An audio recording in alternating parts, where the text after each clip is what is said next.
And thanks for joining us. We do begin here at 5 at the state capitol, where Florida's 2025 legislative session is officially underway. And it's going to be a busy one, too, with nearly 2,000 bills already filed and certainly more to come. ABC Action News reporter Forrest Saunders laying out some of the big priorities ahead. With the eyes of Florida focused on Tallahassee for the next 2 months, lawmakers gavelled in for the 2025 session with more than 1,800 bills and some big ideas to consider. Property insurance matters to the people of Florida. House Speaker Danny Perez may have stole the show, seeking an investigation of Florida insurers after a Tampa Bay Times report suggested big companies feigned poverty to get tort reform, all the while making profit, and that the state knew in a confidential study.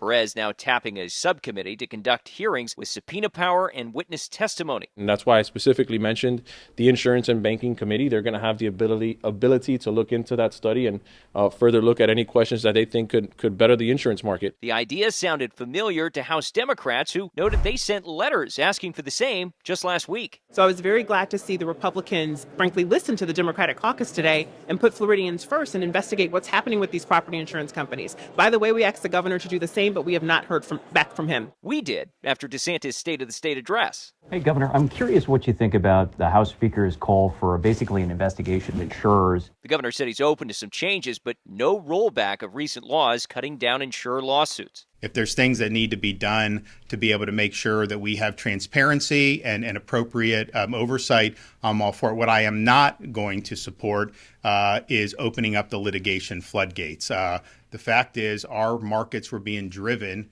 into the ground because of excessive litigation. DeSantis also highlighted his wants for 2025.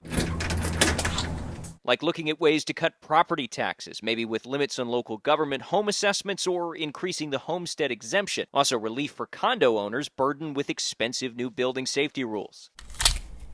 Plus, looser gun restrictions. DeSantis interested in weakening red flag laws, signing open carry, and lowering the long gun buy age to 18. Florida Senate President only considering the latter, however. Relative to the 21 to 18. So I'm working through that in my mind. Right, because the most important thing I want to do is to do what's right, and certainly the most important thing that I don't want to do is make a mistake.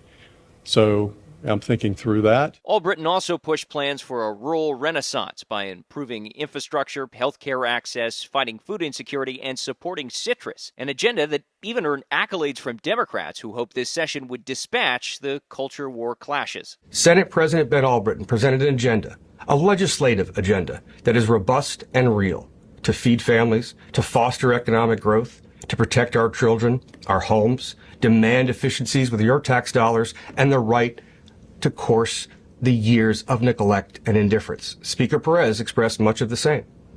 And so I pledge my absolute commitment that if we can focus on this agenda, there need not be an ideology or even an aisle that divides us. Now let's check back in with that banking subcommittee real quick that House Speaker Perez mentioned. Basically, that is set to meet tomorrow, their first meeting of the regular session.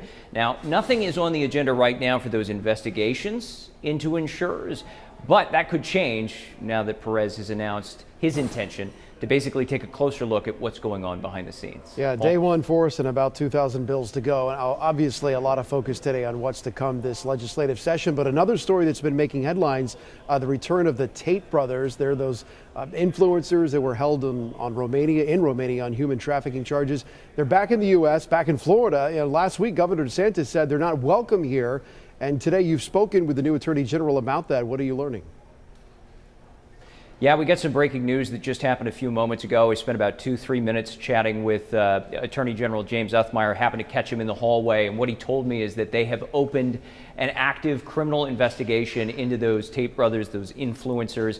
And I'm going to read you a quote here. Basically, he said that we have secured and executed subpoenas and warrants, and we're going to continue to move forward with the full force of law. This is an ongoing criminal investigation, and we're going to use every tool we have to ensure that justice is served. Now, the reason that Uthmeier is doing this, he says that these guys have basically publicly admitted to participating in what looks to be soliciting, trafficking, preying upon young women across the globe. And he says that's not going to happen here in Florida. So they are basically launching this criminal investigation. They're doing their investigative work right now. What comes of it remains to be seen. But this is a big story. If you're familiar with the Tate brothers, their machismo influencing on social media. What comes next is anyone's guess, but hey, that's Florida politics, right? Yeah, international headlines being made in Tallahassee tonight. Forrest, thank you as always.